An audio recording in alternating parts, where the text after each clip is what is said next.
I bench 225 at 120 pounds body weight, and I bench 315 at 135 at 16 as well. And I bet you're watching this video now because you have a bench PR that you've been stuck at for a while and you can never progress. But you have to understand, if you've been training for a long enough time and you have a good enough base, you can hit 225, you can hit 315, but it has to be intentional and programmed. There's three main reasons why you don't have the bench you want to have. First of all, it's technique.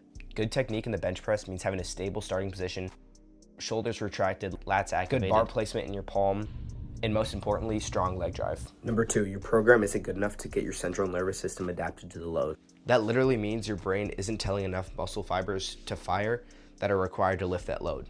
And number three, you might just not have enough muscle. You might not have enough muscle fibers in the first place to move that weight. But if you feel like that's you, it doesn't mean you're not gonna hit it. It just means you need a well-structured program and progressively overloading your lifts to grow that muscle and to be able to perform that lift. Okay, let's start on number one, which is technique. In the bench press, for your technique, anything you should be thinking about is tension. You want from your feet to where your neck lays on the bench, you want the maximal amount of tension in between that point, and that's gonna help move the bar upward when you press. The first step to doing that is leg drive.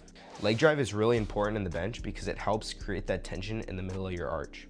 For leg drive, what you should think about is putting your foot on the floor and trying to slide it away from you. A common misconception is with your legs, you're trying to push your butt and your upper body straight, like upward by pushing down, but you don't wanna do that. You wanna push away from you. What that's gonna do is shift all of your load up your body into where the bar is.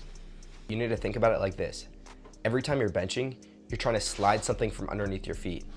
Next time you set up for bench, plant your feet into the ground and try to slide the floor away from you. So we have the bottom part of the arc done, and that's the leg drive. And the second part of the arc is your neck. So what you're doing here is you want to place your body on the bench, grab the bar, and dig your neck into the bench. And combined with that leg drive, you're gonna have a really strong pressing point in the middle of your body that all that tension is collecting at.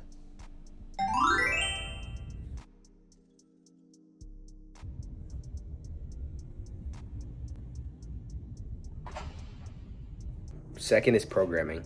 The importance of good programming is it allows correct stimulus for your muscles to grow and requires you to produce more force, which means you're stronger and you can lift more in those exercises. Good programming looks like something that is suited to your needs and specific to what your body needs to progress.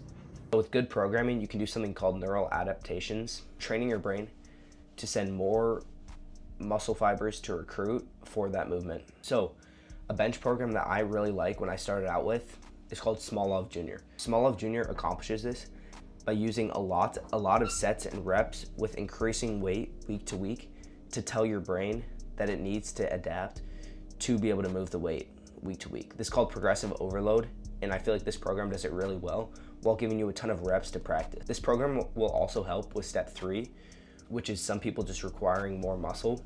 And with this program, muscle gains are imminent because they're doing so much volume and with increasing weight over time that you have to grow muscle. Here's a picture of the Smolov Jr. program. And as you can see there, it's a lot of volume with decreasing reps as the week goes on with increasing sets.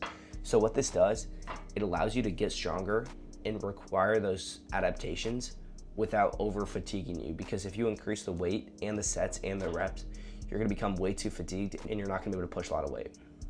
I'll make another video going further in depth to this. Take your max bench, use the percentages that it shows here, and you should be good to go.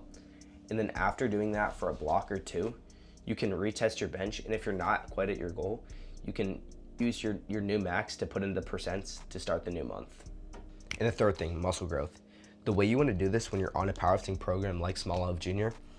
is you have to do it on days that you know will not fatigue you for your bench sessions. Because if you want to increase your bench, doing your bench as not fatigued and as frequently as possible is what's going to help you progress. So if you cram in way too many accessories, you're going to have less muscle growth and less efficiency on your bench press days. So how you can split this up is you can do accessories on the days that you have rest afterward. Less accessories, but more targeted accessories for what you need. So for example, if you need an accessory for your triceps because you always fail your bench at lockouts, then you should do tricep extensions. Or if you always fail your bench off your chest, you should do dips or a flat dumbbell bench. But also another way you have to think about accessories is if your bench isn't increasing, you can use your accessories to force your bench to increase. Because think about it like this. If your bench is stalled out, but then you get an accessory that makes your chest stronger, I'm gonna say an incline dumbbell bench, for example, and you progress that and you add 5 pounds or 10 pounds on that and PR it, your bench has to go up if that's the weak point in your bench. These 3 steps, along with good nutrition and good rest, you're pretty much guaranteed to get results that you're proud of. Now go get some PRs.